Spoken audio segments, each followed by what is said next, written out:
Всем привет! С вами Елена, и это канал «Вот бы мне». Друзья, за последних несколько недель и особенно за последние дни мы получили много комментариев и вопросов о том, когда же все-таки начнутся собеседования для победителей лотереи DV 2021 и сколько человек успеет получить грин-карт в этом году. Кроме того, на других каналах и форумах мы нашли много информации, где некоторые люди почти со стопроцентной уверенностью говорят о том, что собеседования начнутся в ту или иную дату, а пройти их успеют все люди образно с номерами кейсов до 10, 15 или 20 тысяч. В общем, даже среди гадалок и аналитиков, как видно, нет синхронизации, и каждый говорит по-своему. Друзья, давайте будем понимать, что на самом деле о том, когда начнутся собеседования и начнутся ли они вообще, знать может только администрация Байдена, которая, на мой взгляд, не делает практически ничего, чтобы ускорить этот процесс. Все остальные рассуждения – это просто догадки. Разница только в том, что в некоторых догадках больше логики, а в некоторых меньше. Можно ткнуть пальцем в небо и угадать, а можно анализировать, учитывать все нюансы, а потом бац и прокламацию снова продлят. Но если вы все-таки хотите услышать несколько прогнозов, то, мне кажется, есть три предполагаемых варианта. Каждый из них может оказаться неправильным, ведь, как я уже сказала, это только догадки, подкрепленные теми или иными данными, которые мы знаем на текущий момент. Итак, поехали.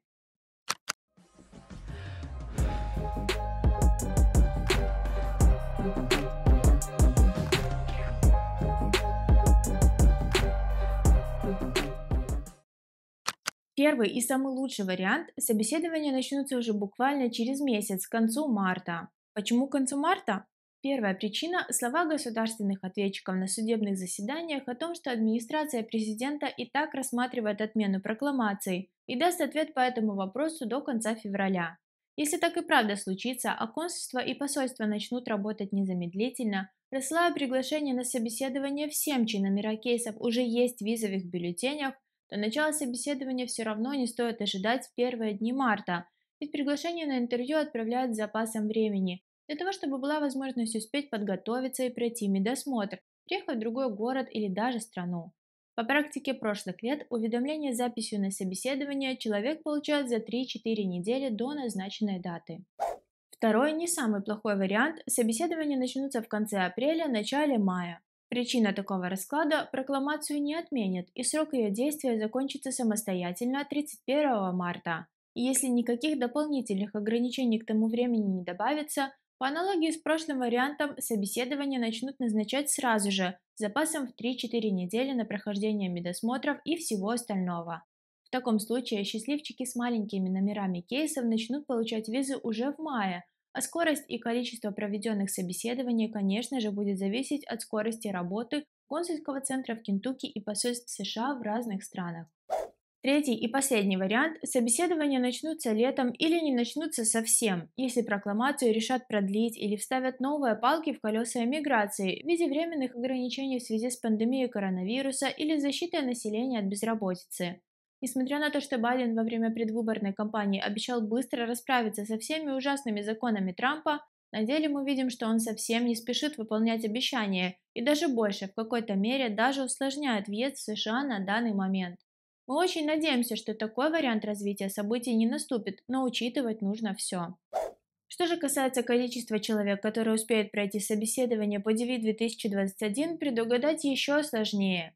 Раньше, в обычные годы, посольства обрабатывали заявки согласно визовым бюллетеням, и было плюс-минус понятно, в какой месяц люди с какими номерами кейсов попадут на интервью. Кроме того, если основную работу посольства выполняли быстрее, могли поставить статус current и принимать не только по визовым бюллетеням, но и по готовности документов, давая шанс получить визы даже большекейсникам. Сейчас, с учетом того, что потеряно уже 5 месяцев и потеряется еще как минимум несколько недель на прохождение медосмотров, в лучшем случае для обработки всех заявок и проведения интервью остается 6 месяцев вместо 12, и как из этого можно понять, ситуация крайне неприятная. Но тут есть несколько нюансов. Во-первых, буквально на днях вышел новый визовый бюллетень, ссылку на который я оставлю в описании. И его номер аж 12 тысяч. На самом деле бюллетень не такой уже большой, но с учетом того, что январский бюллетень был 7500, февральский 8200, а мартовский 9400, добавив на новый месяц сразу 2600 кейсов, они дают надежду на то, что собеседования будут проводиться быстро. К тому же опыт скоростной работы у них уже есть, Ведь в прошлом году, после постановления суда по делу Гомеза в сентябре, за несколько недель до окончания собеседований они возобновили работу и в турборежиме провели в 4-5 раз больше собеседований, чем проводили раньше за такой же период. Подводя итоги, скажу, что нужно надеяться на лучшее, но точно стоит понимать, что случиться может всякое. Если даже прокламацию не отменят и закончится она сама по себе в конце марта, то при условии, что посольства будут работать в ускоренном режиме, вполне вероятно, что собеседование успеют пройти и люди с номерами кейсов 20 тысяч и выше. Но если прокламацию продлят или посольства не захотят работать быстро, в опасности окажутся даже те, у кого номера кейсов значительно ниже 10 тысяч. Но, как всегда, есть иммиграционные адвокаты, которые уже ведут суды против прокламации и за выдачу и перевыпуск виз для участников DV-2020. Возможно, они смогут помочь и DV-2021. Так что мы, как только откроется набор истцов, обязательно вступим и сообщим вам, может вы тоже захотите. Если вы уже располагаете такой информацией, пожалуйста, поделитесь с нами. На сегодня все, друзья. Надеюсь, это видео помогло вам немного лучше понять, когда же стоит ждать собеседования, и то, что никто точной даты вам сейчас не назовет. Слишком много факторов и нюансов, от которых это зависит и которые невозможно контролировать. Мы, как и раньше, будем делиться всеми важными новостями максимально оперативно.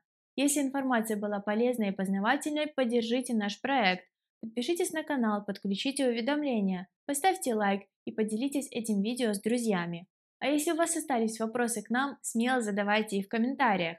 Каждую неделю мы делимся полезным контентом, так что зовите друзей и оставайтесь с нами.